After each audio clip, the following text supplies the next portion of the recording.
భోగిపళ్ళు అనేది ఏ రోజున జరుపుకోవాలి, అదే విధంగా ఏ సమయానికి జరుపుకోవాలి, మళ్ళీ భోగిపళ్ళు పోసిన తర్వాత మన ముత్తైదులు ఎవరైతే వస్తారో వారికి తాంబూలం ఇవ్వటం అత్యవసరమా, ఇస్తే ఏమేమి ఇవ్వాలి, అవన్నీ విషయాలు ఈ రోజు మనం ఈ వీడియోలో తెలుసుకుందాము.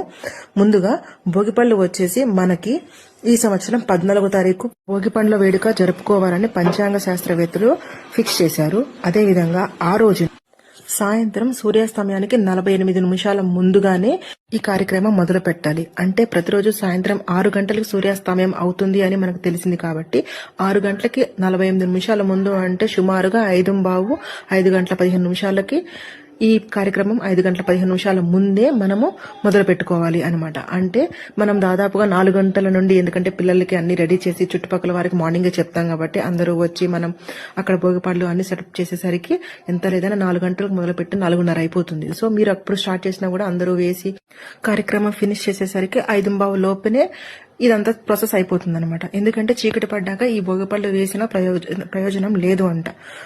ఇప్పుడు రెండో క్వశ్చన్, ఇంటికి వచ్చి భోగిపళ్ళు వేసిన ముత్తైదులకి ఏమన్నా ఇవ్వాలి అని రూల్ అయితే ఏమీ లేదు. కానీ మన ఇంటికి ముత్తైదులు వచ్చినప్పుడు, అది కూడా ఒక కార్యక్రమం కోసం వచ్చినప్పుడు ఉత్తి చేతులతో వాళ్ళని పంపియం కాబట్టి వచ్చిన వారికి పువ్వు తాంబూలం కానీ పండు తాంబూలం కానీ వారికి ఇవ్వచ్చు. పువ్వు తాంబూలం అంటే తమలపాకుల్లో కుంకుమ పసుపు ఒక్క పెట్టి 2 ఖర్జూరం పళ్ళు పూలు అలా పెట్టి ఇస్తే పూతాంబూలం ఇవ్వచ్చు. పండు తాంబూలం అంటే మీకు తెచ్చిన ఏదో పండు, జామకాయ కానీ అరటి పండు కానీ కమలా పండు కానీ ఏదైనా ఒక పండు తాంబూలం కూడా మీరు వాళ్ళకి ఇవ్వచ్చు. ఇవన్నీ వద్దు, ఇవన్నీ కొంతమంది భోగిపళ్ళ కోసము భోగిపళ్ళలో కలపడానికి శనగలు కూడా నానపోస్తారు.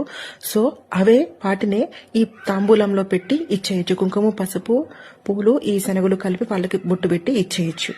ఇలా చేసుకున్నా మంచిదే. మొట్టమొదటిసారిగా మా పిల్లలకి మేము చేసుకుంటున్నాం అనుకునే వాళ్ళు కొంతమంది ఈ ఫంక్షన్ అయిపోయాక రిటర్న్ గిఫ్ట్ లా కూడా ఇస్తారు. కానీ అది ఇవ్వాలని రూల్ ఏమీ లేదు, ఇచ్చుకునే వాళ్ళు చేసుకోవచ్చు, ఎవరిష్టం వారి. అసలు భోగిపళ్ళలో ఏమేమి కలపాలి అని అడుగుతున్నారు కదా, అది ఒక వీడియో చేసి మీకు షేర్ చేస్తాను అండి. లాస్ట్ 2 వీడియోస్ కి ఎంత మంచి రెస్పాన్స్ ఇచ్చినందుకు thank you each and every one. Thank you so much.